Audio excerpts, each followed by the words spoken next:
Remember that my premise is these different types of polygamous family structures is going to be defined by your perspective community. This is going to look different depending on your tribe, your culture, your way of life, your faith-based system. So what does this mean?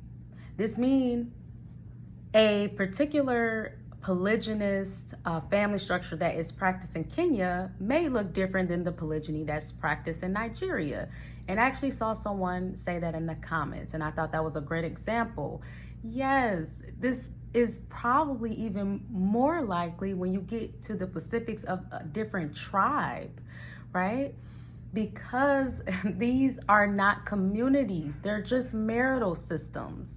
So what does this mean? This means at any point in time, your community needs the adjustments of the relationships and how people come together in spouse, in marriage, children. This will be tailored to the community needs. So this is actually how communities are formed. They're actually formed based on the type of human relationships. So instead of clinging onto these words, it's really about the community. So when I talk about my purpose, right, I went through a 7-year initiation in a spiritual community that's based on indigenous ways of life.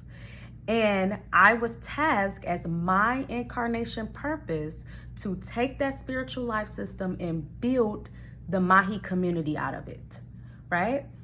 So this means that my posts will be tailored to how my community, based on my initiations and the life system that we practice, how we would perceive marriage, spouses, also sex.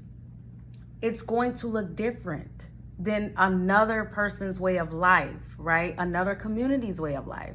It doesn't mean that someone else is incorrect, right? That's very arrogant and very Western and white European to think like that.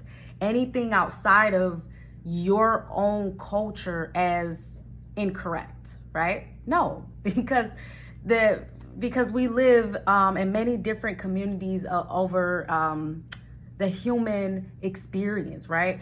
The main thing is just as long as a community is not infringing life or their beliefs on another community, like basically going in and telling that community what they're doing is wrong and trying to infringe, by violence or any other means to get their culture as the predominant culture. That is a violation of natural law in this human existence, okay? So you have to respect a community's way of life. You have to respect boundaries and cultures, right? As long as it's not infringing on other communities, then communities have their way to, practice their way of life that suits their community, okay? So this is a beautiful thing about humanity today, right? Because you should want it where people can find their community, right? You don't want it where people just don't know where they belong, like lost souls, right? That will probably exist, but you want it to be, in this day and time, there's a community that I can almost assure you that exists probably for, a majority of humans can find a community that is suited and fit for them, okay? So basically, I want to talk about the Maji Community Life System. So it is a spiritual system. We follow a natural calendar cycle, and we also have womanhood development trainings and manhood development trainings, and this is what allows for indigenous practices. Okay, so this is what I learned, and we have the blueprint for that. We have a natural calendar cycle. We have, in the womanhood development, a woman learns how to be a wife. So this is what someone could consider like a rites of passage, okay? So we have that. We follow our grand concordance. So this is a natural calendar cycle that we have. You have one tailored to you even specifically as a soul, right? Based on your incarnation purpose, and then a yearly cycle that you follow to stay in alignment with your soul of who you truly are. All right, so we also follow the tree of life. Okay, so there's many different aspects to it that becomes an entire life system. The only way that you would fully understand it, it's like speaking another language. I'm just a doorway to just explain it so that people who are like-minded souls and resonate with it and is looking for a spiritual home, for people who look like me, we have a natural way of life, indigenous culture that can allow you to complete your human incarnation cycles and for your soul to return back to a spirit home. That's literally the mission. Okay, so I hope that clarifies it. We practice functional polyamory. Okay, this is largely due to, one, how we view what a spouse is, and also because we practice advanced sexual practices, which is tantra.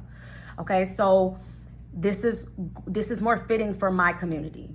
Okay, so I just wanted to specify this. So when we say functional polyamory, this means that intimate relationships with the opposite sex, and that can be determined in terms of the type of intimacy depending on that union.